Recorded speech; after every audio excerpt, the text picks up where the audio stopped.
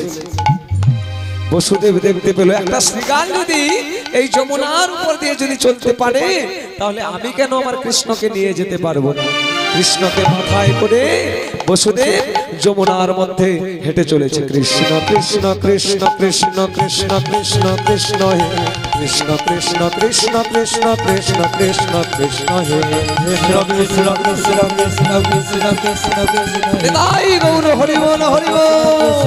কৃষ্ণ কৃষ্ণ কৃষ্ণ কৃষ্ণ কৃষ্ণ কৃষ্ণ কৃষ্ণ কৃষ্ণ কৃষ্ণ কৃষ্ণ হে কৃষ্ণ কৃষ্ণ কৃষ্ণ কৃষ্ণ কৃষ্ণ কৃষ্ণ হে কৃষ্ণ কৃষ্ণ কৃষ্ণ কৃষ্ণ কৃষ্ণ কৃষ্ণ কৃষ্ণ হে কৃষ্ণ কৃষ্ণ কৃষ্ণ কৃষ্ণ কৃষ্ণ কৃষ্ণ কৃষ্ণ হে কৃষ্ণ কৃষ্ণ কৃষ্ণ কৃষ্ণ কৃষ্ণ কৃষ্ণ কৃষ্ণ হে কৃষ্ণ কৃষ্ণ কৃষ্ণ কৃষ্ণ কৃষ্ণ কৃষ্ণ কৃষ্ণ হে কৃষ্ণ করুণা সিন্ধু করুণা সিন্ধু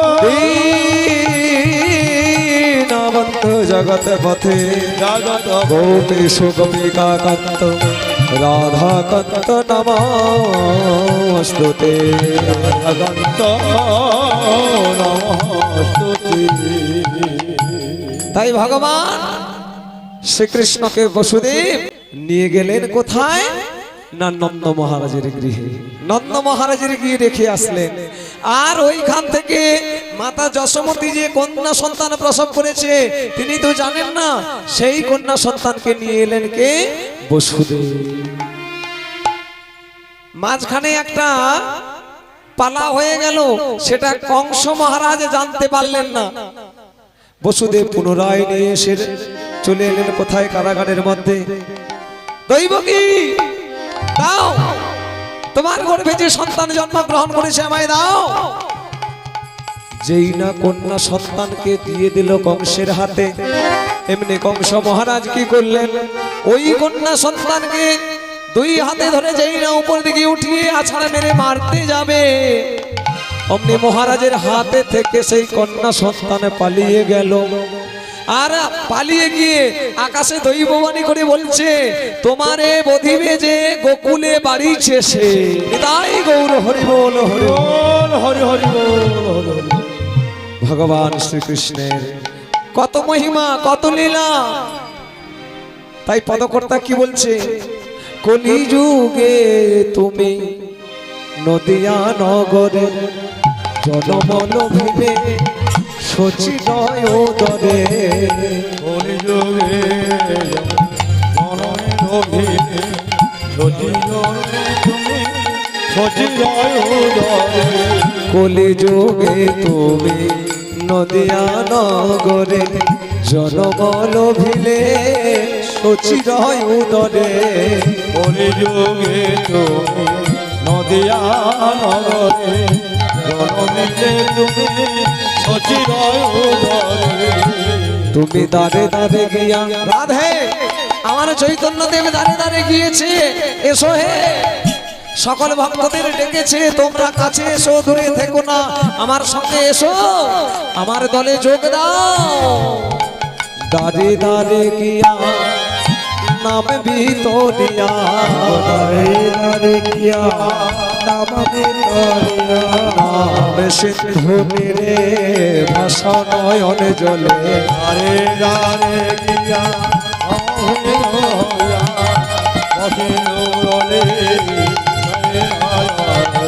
কে বাবু যে তো কে বাবু যে তো নিলে তুমি দারে দারে গিয়া নাম বিতরিয়া দারে দারে তাই গৌর হরি বল হরি বল।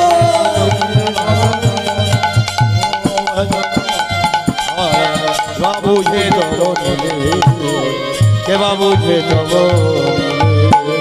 জয় নিতাই গৌর হরি বল। ও মায়েরা, আমি আজকে যে কোনো বিষয় থাক না কেন আমি দুটো বিষয়ে একটু মনে মনে সিদ্ধান্ত করেছিলাম, আপনাদের কাছে সেই দুটো কথা বলছি। আমি আজকে ভেবেছিলাম যেহেতু আমরা নগর পরিক্রমা করছি, এতে হরিনামের মাহাত্ম্য থাকবে। যে বিষয়টি আমি গাইব বলে সিদ্ধান্ত করেছিলাম সেটি হলো অগ্রদ্বীপের গোপীনাথ। মহাপ্রভুকে ভুলে গেলে আমাদের মতো ভক্তের কি হয়? মহাপ্রভুর ভক্ত তো আমরা সবাই, তাই মহাপ্রভুকে ভুলে গেলে কি হয় সেটা সেই মাহাত্ম্য আমরা এই বিষয়ে শ্রবণ করতে পারবো। আর না হয় এই নামের গুণে একজন ভক্ত ভগবানকে সেবা করলে, তার নাম গুণ কীর্তন গাইলে ভগবানকে কেমন করে লাভ করতে পারে সেটাই আমরা জানতে পারবো। বিষয় রয়েছে, আমি দুটো বিষয় সিদ্ধান্ত করেছিলাম।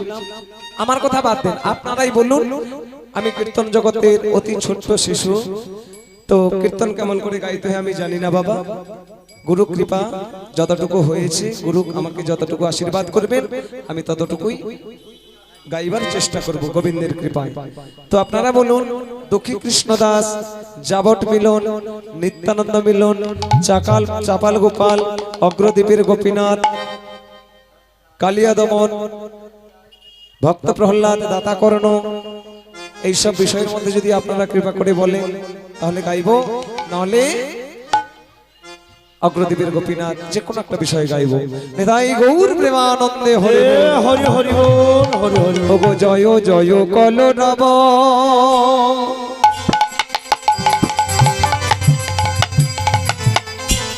নদিয়ান গরে জয় কলরব নদিয়া নগরে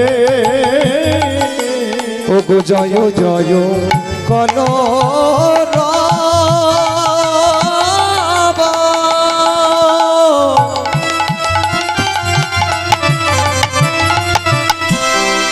নদিয়ান গরে জয় জয় কলরব নদিয়া নগরে আমার জনমল ভিল গোনা সচির রে জনমের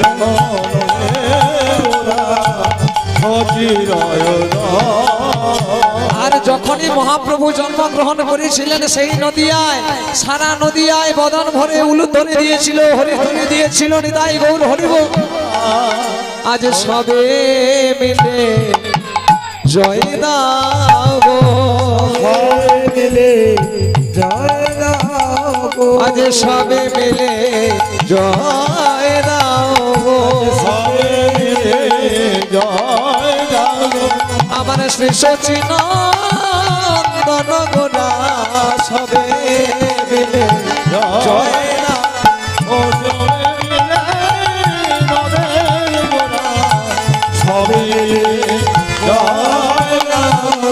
আমার শ্রী সচিনন্দন গোলা সবে মিলে জয় দাও।